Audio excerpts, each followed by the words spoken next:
Welcome to City Life. It's really good to be back with you today. Thanks to Pete Smith for filling in while I was away. Today in the programme we welcome back the Honourable Sir John Hansen, the Chair of the Red Cross Canterbury Earthquake Commission. We talk about the New Zealander of the Year awards and our final instalment of the New Zealand International Film Festival with Nick Paris. But first up, we continue our series looking into the draft Central City Plan. Here's our reporter Gracie Fee. So can you tell me a wee bit about these road shows that started this week? Look, the council's been really inspired by the ideas from Share an Idea, so the ideas from the public. You know, we've got 106,000 ideas, which has been spectacularly successful and very exciting. We've translated that into a draft Central City Plan, and we've done that in a very short time frame, and we're very keen to find out whether we've got it right. So we're really trying to provide an opportunity for people to come and have a look at the draft, to see how we've interpreted their ideas, and to come back and make comments to us. Rather than expecting people to come into one place and make their comments, we're running a series of road shows in each of the wards around the city. So we're hoping to get as close to people as we can, and it's an opportunity for people to come in to look at the draft plan, to talk to some of the planners and designers, to make comments. There'll be computers there, so you can make comments online or you can make them in writing, and an opportunity to provide feedback to the council. So really it's part of that process, it's part of the ongoing discussion we'd like to have with the people of Christchurch. So this is another opportunity for the council to grasp what the community really want in the central city. Yeah, look, we've done our best to try and to take the key ideas from Share an Idea and translate them into a plan. But we really recognise that you know, people need a chance to comment, tell us if we've got it right. And this is a chance. So the council is expecting to make changes as a result of the comments. You know, we don't think it's perfect yet. So we'd really encourage people to come and tell us both the things that they like about the plan and the things that they don't like. So often we get negative comments, you know, when we ask for submissions and things like that. But in this case, we're hoping people will come in and they'll give us positive comments. They'll say, this is a really good idea, we like this. And then, but also to tell us the things that we've missed the point, or you know, the things we could do better. And I suppose taking it out to the suburbs and different areas around Christchurch, you're going to get a better view and range of opinions from people who necessarily don't really want to come into the central city and comment. We hope so. Look, we were very humbled by the number of people who came to the expo, which started Share an Idea. I think we had 10,000 people come to that weekend.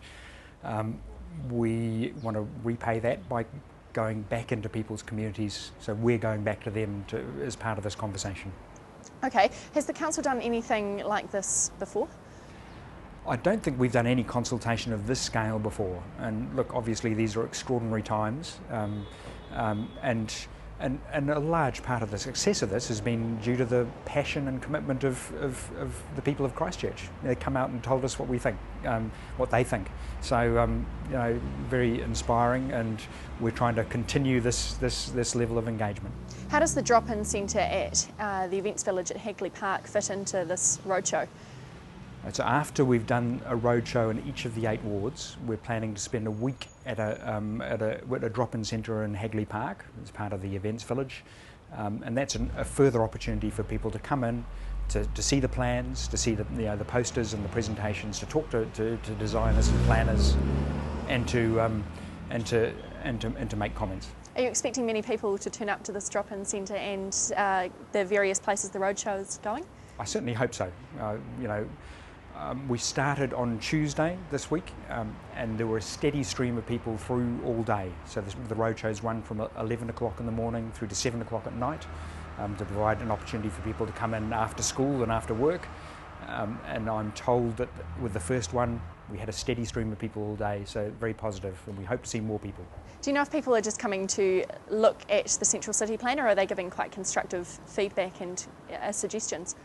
Look, I haven't seen any of the comments, so I can't tell you how they're panning out, but I was told by staff who were at the drop-in centre that the comments were generally positive.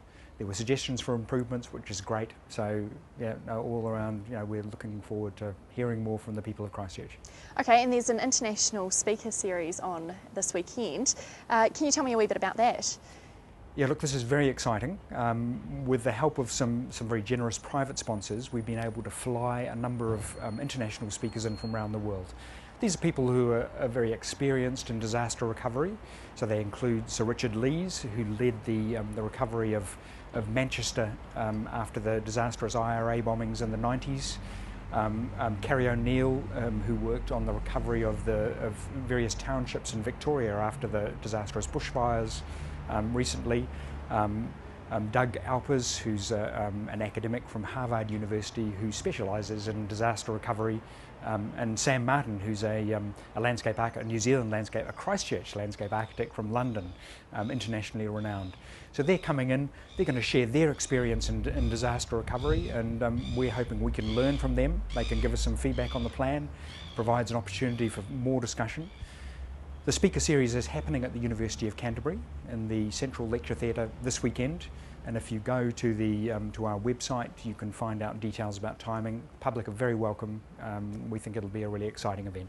And I suppose their feedback is really crucial when you haven't got the experience necessarily in rebuilding the city and they've already had the chance to do so. How effective are you hoping that this speaker series is going to be to Christchurch? Absolutely, we're learning as we go, and what better way than to talk to people who've been through this kind of process before and to learn from their experience. So no, we're really looking forward to it. Okay, and just back to the roadshow, when does the consultation for the Central City Plan close? Consultation closes on the 16th of September at the end of the day, 5 p.m. So yeah, look, we really hope that people will come back to us and make comments. And as I say, they can make comments online, they can make comments in writing to us, and if you go to the council to the website for this, the website is www.centralcityplan, that's one word, all lowercase, .org.nz. So with the Share an Idea campaign, what ideas have you taken from those and put them into the Central City Plan? Look, the Central City Plan has really been led by the ideas from Share an Idea. It's really been a very a positive experience. Effectively, what we did is we took the ideas, we programmed read all the ideas, we programmed them into a computer, and we were able to search those in a variety of different ways. So we could look for keywords, we could find out what people mentioned the most, we could look for ideas that people wanted more of or less of. We could look for themes. We could group them in a variety of different ways, and out of that we came up with a series of of themes which the public wanted to talk about. What was really exciting is that there was a lot of congruity between those themes, so a lot of similarity between people's ideas, and out of that we came up with 5 kind of major themes. Really, one is about city life, one's about the market city. One's about transport, movement, transport choice. One's about living in the city, and the green city. So overwhelmingly, people talked about the green city. I'm not sure if I've got all 5 there, but hopefully you can look in the plan and get the rest of them. From that, we grouped the ideas from Share an Idea around each of those themes, and we were really looking for concrete's not the right word, for pragmatic, deliverable solutions. So things we could do to make Christchurch a better place, to help it recover. And some of those things were real projects, things we could build. Some of them are programs or activities that we can do. But really we were we were looking for tangible outcomes from this plan. And then we costed those. We looked for people who were able to deliver them. And that's really how the plan's shaped. So it's shaped around a series of projects which are intended to make Christchurch a better place. Okay, and I suppose when people have similar ideas that kind of all group around those 5 main themes, you get a more detailed approach, and that's how you've gone forward? That is how we've gone forward, really, and as I say, I think getting 106,000 ideas, if they were all different, could have been a nightmare, but what was very encouraging is that there were some very strong themes and some similar thinking between wide-ranging groups, from business groups through to to private individuals and NGOs. I think there was a remarkable degree of similarity in their thinking about how Christchurch should recover. Okay, that obviously makes the task a lot easier for you guys then when it comes to actually planning the city. How exactly are you hoping to plan the city and lay it out? Although 50% of the buildings are being destroyed, are likely to be demolished in the central city, that does mean that perhaps 50% will remain, and we're not in a position to pull those down, so we will keep the existing street layout and the existing property boundaries. There is also a huge amount of built infrastructure under the ground in terms of roads and services, which if we change the street pattern, we'd have to remove all of those and relay them. So for practical reasons, we're keeping the street layout. There are a number of catalyst projects that the council will undertake, the council and the government, and those are intended to provide an incentive and inspiration and for people to invest around them, and to provide an encouragement to draw people back into the central city. There are also a changed regulatory framework, so we recognise that a lot of the investment in the central city will come from the private sector, so we've tried to provide a framework which is both enabling and controlling towards, you know, desirable outcomes in a light-handed way. And then there are programs of incentives. So we're looking at providing incentives for people to build in a positive way and contribute to the revitalisation of the city. Okay, and just back to the consultation process, what's the next step forward after the roadshow, and now that you've had Share an Idea, you've had 106,000 submissions. You're obviously expecting quite a few more throughout the consultation process, and how are you going to manage these? Yes, no, that's it'll be a big task. So we're expecting a number of, quite a number of comments on the draft plan. What we'll do is those comments will be listed, and people have the opportunity to come and talk to the hearings panel. So we have a formal hearings panel. It's likely to be the full council. So they've got an opportunity to come and present their comments to the council and be heard. After that, we'll review all of the comments and make recommendations. The hearings panel will make recommendations to the council for changes to the plan. And as I say, we are expecting to make some significant changes, you know, based on people's comments. Are those changes necessarily the most popular submissions that are made, or are they just things that the hearing panel will think that's a good idea for Christchurch moving forward? Is it necessarily how many people come up and say the same thing that you're going to adopt those changes, or? No, look, it's a really tricky balance, and obviously the number of submissions is a factor, and, you know, if a lot of people want something, that has to be a compelling reason to do it. But we also have to look at the cost and the pragmatics, the practicalities of the suggestion.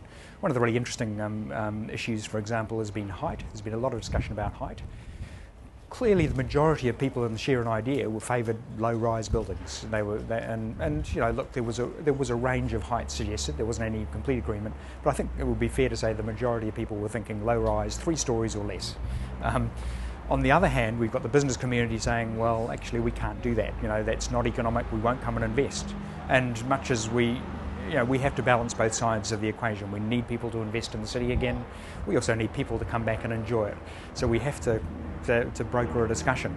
And where we've ended up is somewhere in the middle at the moment. So we're not going as far as as the market saying leave it to us, and we're saying, well, the people of Christchurch are thinking lower rise. So we've come into a sort of compromise situation. I think that's a good example there, where we have to weigh a variety of different factors, and now we have to go back and ask the people what they think of that compromise solution and the business community, and see if we can broker a compromise. And it's not just buildings that are going to be a compromise either, is it? There will be a lot of situations like that where you're going to have to compromise. There will be a lot of situations like that where we have to compromise, and not least amongst them will be affordability. You know, we do have to live within our means and within the funding we've got, so that will be a consideration going forward. The business community want the buildings higher, and residents are saying keep them low, keep them safe. Is that realistical when it comes to building? Because they're going to be safe anyway, either way, whether they're higher or lower, aren't they? Look, I think safety, yes, it is clear that you can design high-rise buildings that are safe. And there are some high-rise buildings in Christchurch which have withstood, the earthquakes very well.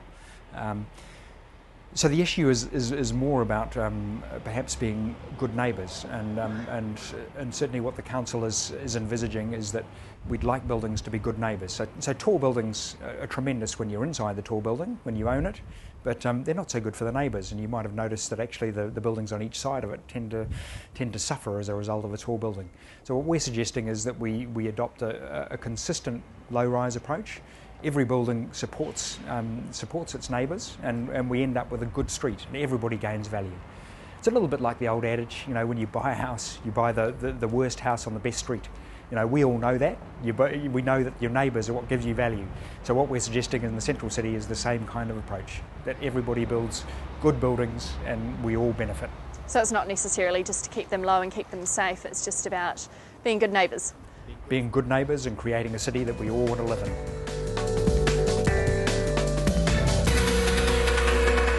We'll be back after the break with the Honourable Sir John Hansen from the Red Cross Canterbury Earthquake Commission.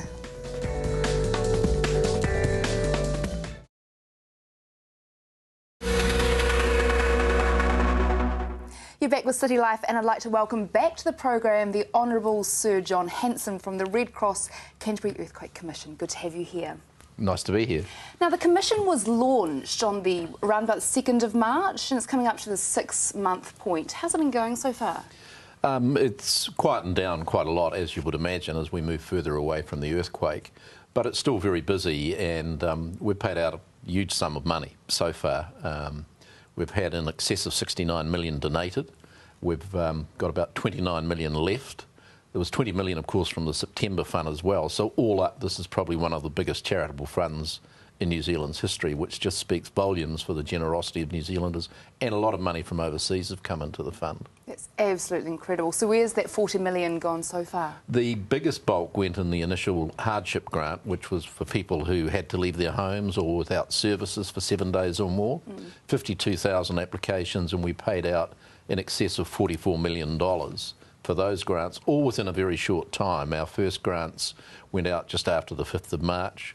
We were up and running as a commission, largely replicating the September Commission, but with additional members on the commission, all of whom are independent of Red Cross. They administer it at their cost, but they appoint an independent commission to decide how the funds are spent. Okay. So we've been quite busy around all of that sort of stuff, but the biggest one was the hardship grant. We've worked through grants helping children who had to shift schools, parents who had to take their children further from school, people with damage to insulation, compromised insulation, the elderly, children, and people with medical needs.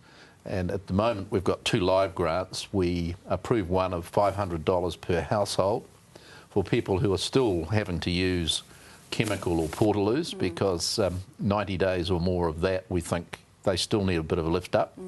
And there's another one that sort of slipped through the gaps really of the school grants, in that we found a number of parents were sending their children to friends or relatives out of Christchurch to attend school for the rest of the year, and we felt they needed a bit of help as well. Okay, so how much are they getting? It's $350 per family for those ones. So similar to the grants we paid for people who had to shift schools in Christchurch, or who had to travel a lot further to a school because of, and that extended to preschools as well, because there was a lot of preschools so badly damaged they effectively had to close. Okay, so as you say, these are 2 new grants, the one with people who have been without services for the last 3 months. What are you hoping they're going to spend this money on, the $500 on? Red Cross doesn't ask that question. Red Cross has vast experience in disasters all around the world, and the one thing that they have learnt, and we learnt very quickly after the September one, that people who are badly affected by an earthquake or another natural disaster, their need is cash. We don't ask the question. If they want to replace a TV, that's fine. If they want to have a weekend away, that's fine. It's just to help them cope. Our reports back from many people who've communicated us are grateful for the grants they've got from Red Cross, that they've been spent on things that have been damaged in their homes, or just to get away for a break with family who are suffering. The other thing that Red Cross has done that hasn't garnered perhaps as much publicity as it should, but we have distributed wind-up torch radio, phone chargers, computer chargers, etc., through very generous donations from corporates in America, through a large number of schools in Christchurch. Okay. Now, just going back to these people who've been out without services for 3 months, how many people are out there? Do you know? Well, I have to look at my piece of paper and tell you this. Do so. But we haven't had many applications for that to date, but there's an estimate of up to 3,000 or 4,000, but to date we've only had 500 applications. And one of the things that's interesting, it happens every year when there's a threat of power failure in that, the people in the older age group, dinosaurs like me, who were eligible to apply for winter heating grants, not many applied in that. A lot fewer than the ones that were eligible actually applied. Okay, that's incredible. Why do you think that is? I'd like to say we're a bit more stoical than the young, but I guess there's a lot of societal reasons for that. But I think there was a generation going back a few years of people who thought, well, you just made do. Life dealt you this hand and you did your best. Now, I'm guessing this fund of $69 million, is not a short-term fund, so it will be around for a little bit longer. What are the goals left for you with the rest of the $29 million that's left? There's a lot of humanitarian needs still in Christchurch, and I know our people have been talking with the people responsible for the government fund. They regularly talk to local government, central government, to other charitable organisations.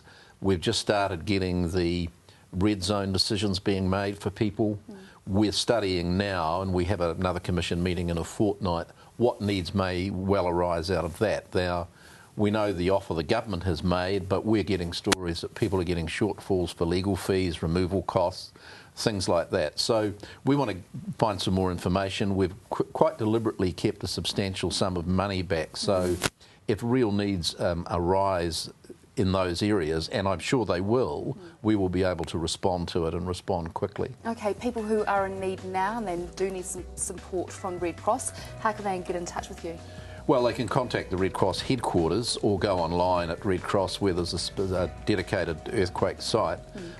We will not, however, be making decisions around new grants until the Commission meets on the 8th of September. Okay. And it may be too early to say with accuracy exactly what the shortfalls people in the red zone who have to relocate are faced with. Okay. For example, under the September earthquake, we arranged a relocation grant for people in Waimakariri and Selwyn who were going to leave their homes and have the land repaired and then rebuild on it.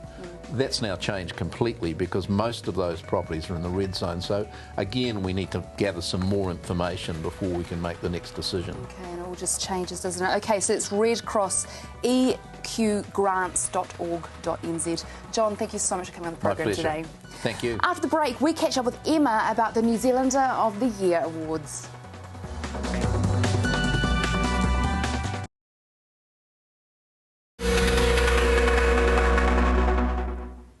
Welcome back to City Life. Now, Emma, it's time for us to start nominating for New Zealanders who inspire us. Tell me about the New Zealander of the Year awards. It's an opportunity to recognise individuals and communities throughout the entire country that provide opportunities for our communities. They're not necessarily well-known people, but they may be. But more than likely, there's an unsung hero in the backyard who's achieving amazing things. So the New Zealander of the Year awards were set up to find and recognise these people, and the recognition often goes a long way for them in opening the doors and achieving bigger and better things. For an example, we actually had Sir Paul Callaghan on the program several weeks ago. Now, he was 2011's New Zealander of the Year.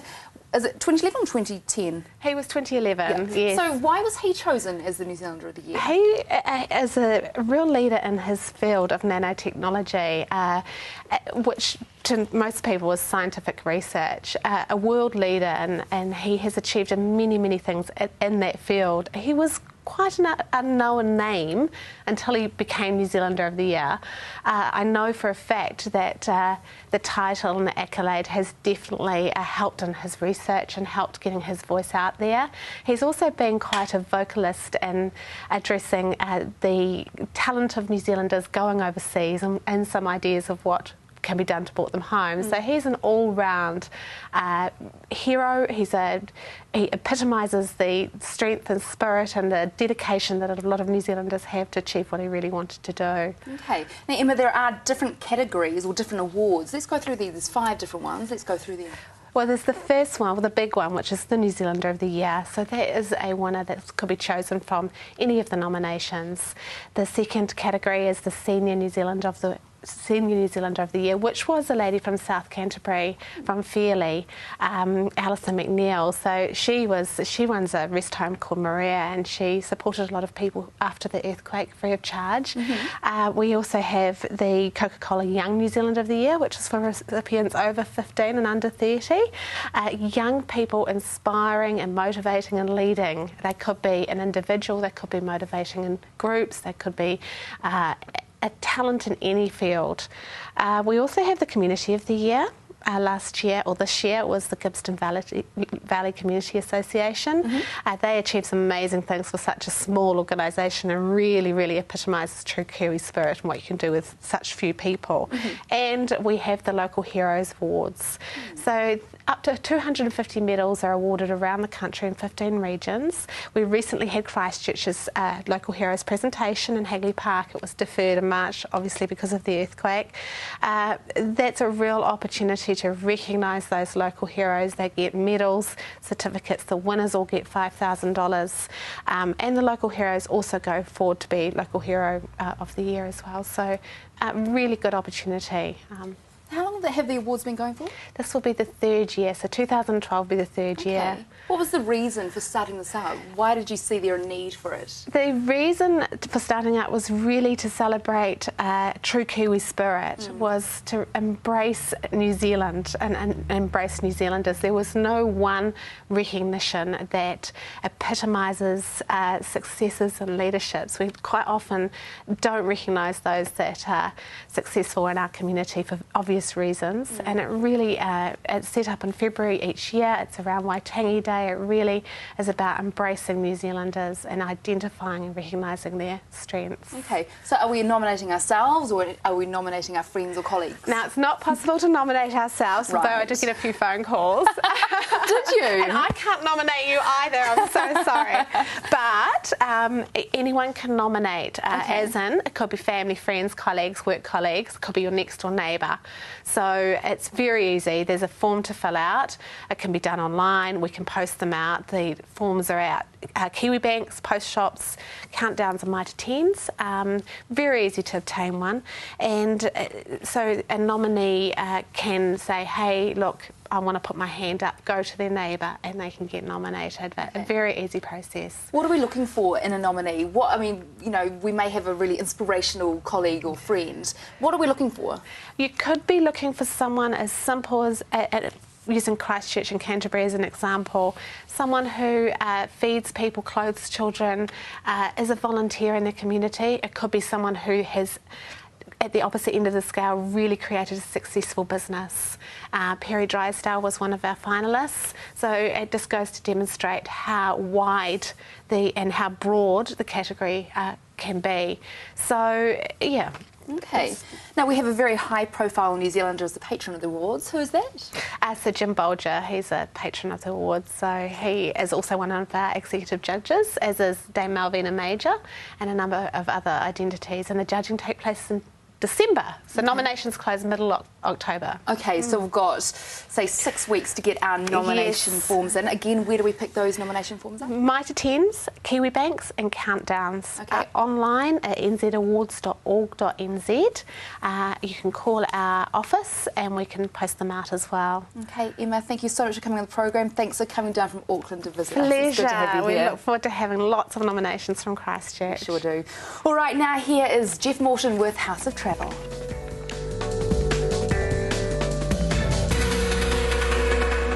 place I've always wanted to go to is Canada, particularly the western side of Canada by the Rocky Mountains.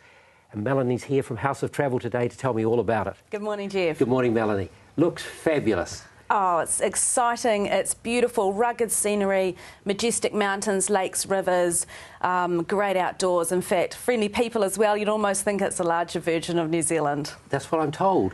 Now, I believe you've got a fabulous deal for getting there. We do. We have a very special short life airfare deal with companion fare where 2 people must travel, but it's $13.50 per person plus taxes. So it finishes very soon, so get into our House of Travel and check that out. So $1,300 Christchurch to Vancouver return. That's right. Christchurch, Auckland, Vancouver. Very short life and subject to availability, so you need to get in quick. Sounds fabulous. Let's have a look at some of the pics because I believe that they're fabulous. Well, this is Vancouver City, and it's a very modern, sophisticated place. You can get up the cable car to Grouse Mountain and see bear cubs and baby eagles. It's fabulous. There's lots to do there. Get out into the outdoors, do some great walking, the Capilano Suspension Bridge, or just wander around trendy Robson Street with all the cafes. Yeah. And this is a House of Travel favourite hotel, the Blue Horizon, right bang smack on Robson Street, which you can just get on the tram and rumble up and down the main areas, and it's just a fabulous city to go and explore. It looks a very sophisticated hotel. That's a great hotel with great views. Now this is Victoria, which is on Vancouver Island. It's the capital of British Columbia, and that is the waterfront area. We've got a very English ambience over there, and you can go down to the Empress Hotel and have high tea, and it's very much like a bygone era. Sounds very grand. It is, but you can get out and see the orca whales. The wildlife up there is amazing, and one House of Travel tip is Rogers chocolate shops have these handmade chocolates, and they're absolutely to die for. So that's actually quite a sophisticated city. It is, it's great. Good. And now this is Whistler, which is a resort town 2.5 hours away from Vancouver. So not only is it great during the winter with its amazing skiing, but it's also a spa town, so you can just get up there, do some hiking and just retreat in one of the nice resorts that they've got there. When you say spa, is that like Hamner Springs, is it? That's right, very much great resorts with all those hot pools and things like that. Oh, now the Rocky Mountaineer, you get an idea there from that photo of the scale of the mountains, and one of the things to do, if you look closely, that top level of the train is like a glass dome, and if you're wanting something special, it's worth every cent to upgrade, because the views as you go through those mountains is just absolutely incredible, and you get a 5-star dining service, all the drinks laid on. You don't stay on the train, you stop at Kamloops, but it is just great. So dinner in the diner, nothing could be finer. Exactly. Now, this is, I mean, Canada's renowned for its fantastic lodges. This is what's commonly known the JPL, the Jasper Park Lodge, and it's got, you know, big roaring fires, a fantastic lake outside. You can get out and explore everything that the wilderness has to offer, but it's a beautiful lodge in the middle of the wilderness. Oh, now this is famous, is this right? Absolutely. Chateau Lake Louise on Lake Louise, and you can just get an idea of the scale and the views, and it's a very famous hotel, and when you're staying there looking out the windows on the lake, it's just phenomenal. Right. And then, now this is a very famous photograph. That's right, and that's another one of the Fairmont properties. So those 3 resorts are all Fairmont properties, and this is the Banff Springs Hotel. And Banff is a very gorgeous resort town, a lot like Queenstown or Aspen. Beautiful mountains, beautiful scenery, but very clean and green. Go up the cable car, but this hotel is very much, once again, got great spa facilities. It's actually like a castle in the mountains. So it's a wee bit like Chateau Tongariro. Sort of that era. Well, it is a little bit like that, but with lots of modern facilities. And this is the Columbia Icefield. So a lot of the tours go up to this big glacier, which, you know, like we have some glaciers in New Zealand, but these are huge. Right, right. Brilliant. So, therefore, you've got this fabulous trip at a fabulous price into these, I'll use the word fabulous again, into this fabulous environment. Well, Canada has something for everyone. You can self-drive it, epic train journeys, great wilderness, great mountains and sophisticated cities. So something for everyone. And you're close to the American border? Yes, you can easily get a flight down there, you know, for quite a reasonable price. Fantastic. Melony, thank you so much. If you're looking to go travelling into the western side of Canada, go to your local House of Travel. There are 10 of them in Christchurch. Thank you very much. Pleasure.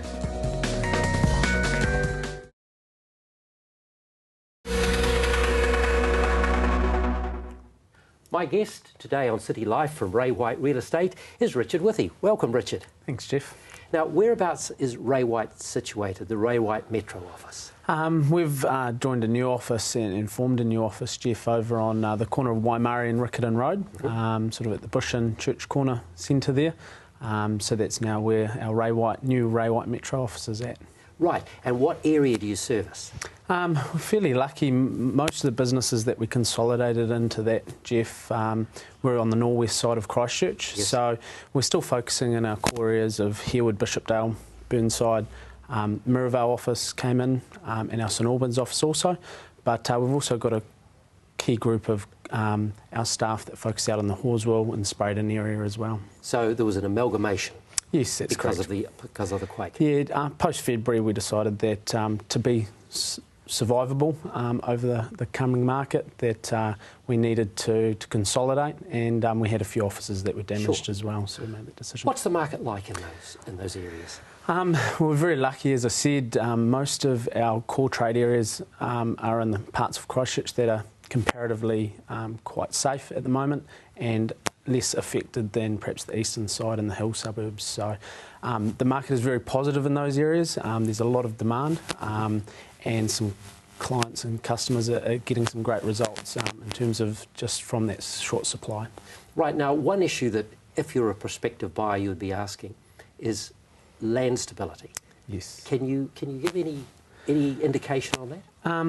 Well, I think that the government, Sarah, and the council have done a great job there in giving the public clarity around the zones that we have in Christchurch now. Never used to have sort of red zones, green zones, and all these colours, but that's given, I think, buyers and sellers alike clarity around what areas in Christchurch are safe and what areas they can go and repurchase in with confidence. Okay, so if you're coming to buy a house, obviously in that area, is there a lot of stock at the moment, or is the market fairly tight? It's very tight. The reality is there's a lot of demand, obviously, in those areas now. One, because they're less affected. Mm-hmm. They are viewed by many as being slightly safer moving forward, and let's hope that continues. Yes. So there is a lot of demand and very short supply. So buyers looking in those areas are finding it hard, and that's when the competition is now really starting to increase.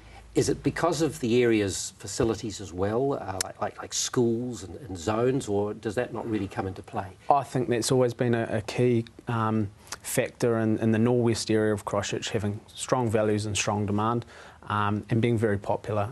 You've got good school zones, as you mentioned, Jeff, and they come to the forefront at times like these, and the amenities that are operational as well. Sure. So can you, I know 6 months down the track, as we move away from February 22nd, have you noticed a discernible movement in everything towards this sort of northwest, southwest? I think so. You know, there has been increased demand in our areas here in the northwest, but there's also been an increase in sales volume and demand and interest inquiry out in the likes of Selwyn District and also Waimakariri. So I think people have been, you know, they don't have a lot of choice in many respects. There are areas out of Christchurch that are no-go zones, of course. Absolutely. What about sections? Are there many sections available, or subdivisions being developed, or is that the area too tight?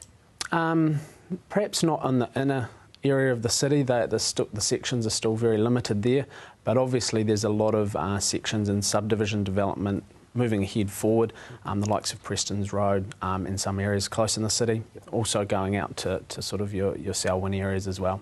So what about sort of, when you take, say, a typical, say, quarter-acre section, is there still capacity to build second houses or units on those? Absolutely. Again, dependent on the the zoning within that area and council requirements, resource consents, etc.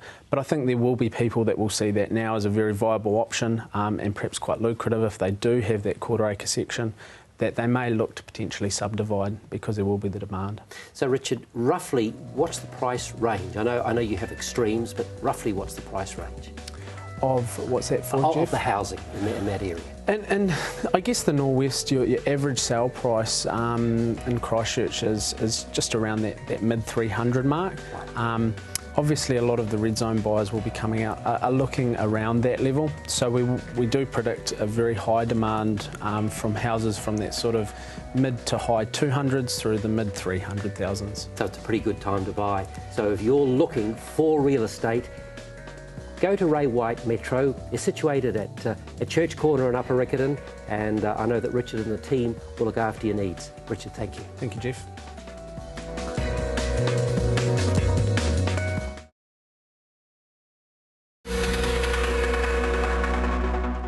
Welcome back. Now, it's our final instalment of the New Zealand International Film Festival with Nick Paris. Sad times. Oh, yeah, and people really coped with it all. You know, there's a great many people actually seeing 10, 11, 12, 13 films wow. because you know, the sick of being cooped up at home, and so the timing's perfect. So it's been going well? Yeah, really, really well. Okay, the snow took us under for a couple of days, but yeah, overall fantastic response. So we've got lots to look forward to in the final weekend. Tell us about that, what's coming up this weekend. Oh, well, Yero dreams of sushi. Now, I was appalled. I was in Dunedin a few months ago, and I went to this, I think it was called the Great Taste restaurant, and the deep-fried sushi, and I'm thinking, man, does anyone deep-fry sushi? Why do they do? Sushi's meant to be healthy. Exactly, and I would think any master chef would be he'd be gobsmacked if he found his item, his beautiful artwork, deep fried. Mind you, they do moro bars as well. But anyway, Yero Dreams of Sushi is about this master chef. And he's about 85 years old. He runs a little 10-seat restaurant in Japan. And his sons are about 45, 50, and they want, you know, come on, Dad, die. You know, we're going to take over the family business. It's got 3 Michelin stars, but very few seats. But it's basically about the art and the artisan of making sushi. And if you're like me, I'm a real sushi convert, I think you'll be dripping with, or oozing with, you know, your taste buds having a look at this.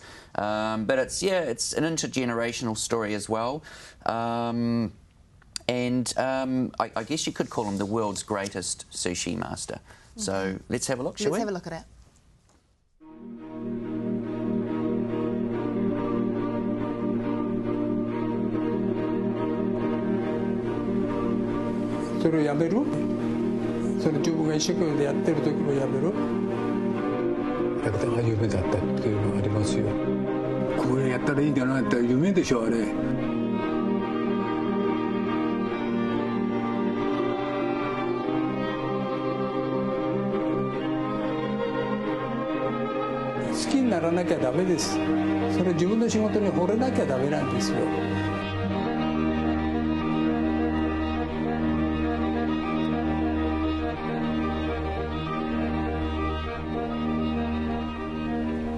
Brief, but very brief. Yeah, and do you know there's some unnamed corporation in Japan that's stockpiling bluefin tuna because basically it's you may not know this, but it's a scarce resource, and they're actually taking huge amounts out of the ocean now, freezing it and storing it like gold because it's becoming so valuable on the market. Incredible. But anyway, that's a little bit of conspiracy for you.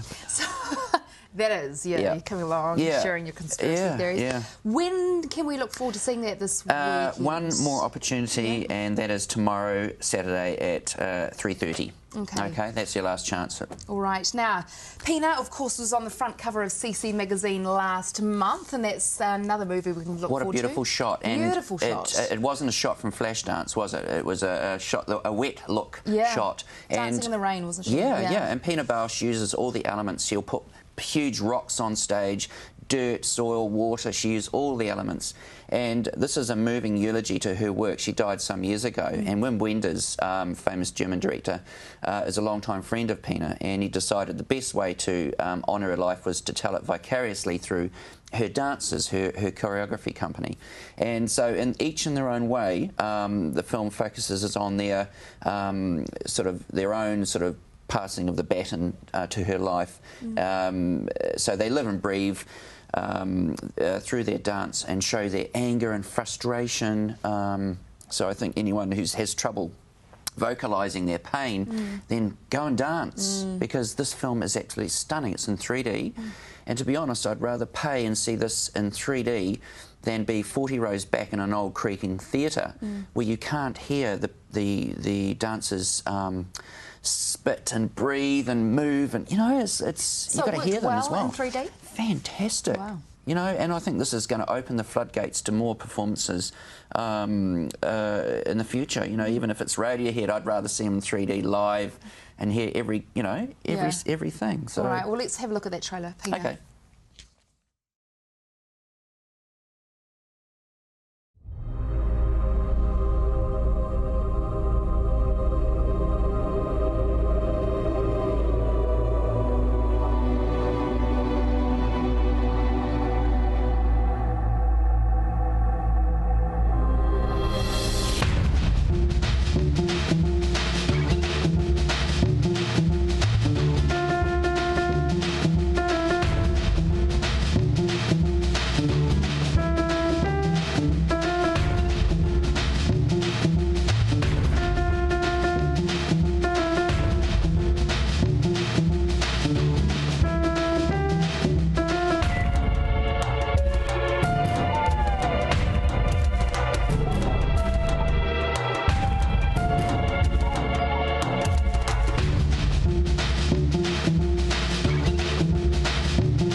That's one I definitely want to see. Yeah, and the Body Fest is coming up too, so anyone who's really into the Body Fest should see that. It's very intense, but also it's life-affirming. It's one of the hits of the festival, I've got to say. It's on Saturday and Sunday? Saturday and Sunday, late afternoon. So, yep, rush in and get your tickets now. Cool. What else is on this weekend? Brother number one, we've got Rob Hamill, the New Zealand Olympic rowing champion, who's talking about his attempts to try and see the guy that ordered his brother's execution. So it's not a happy film, but it's a moving one. So that screens a couple of times in the weekend, and we also have the director Annie Goldson. So there's an insightful New Zealand doco. Brother number one. Okay, and to find out exactly what's on this weekend, nzff.co.nz. Smashing. That's it. Now, this isn't the last we'll see of you.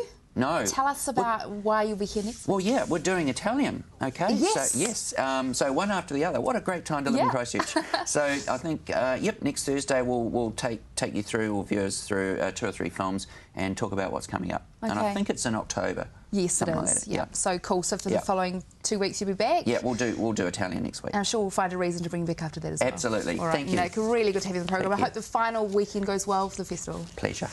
All right, so that's at Hoyts Northlands as well. Correct, yes. Got to tell you. All right, that is City Life for today. Really good to have you with us.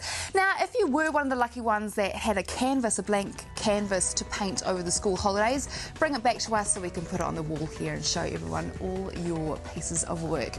Now, you can watch episodes of City Life on demand. Just go to ctv.co.nz, click the big YouTube logo, and that'll take you to our YouTube channel.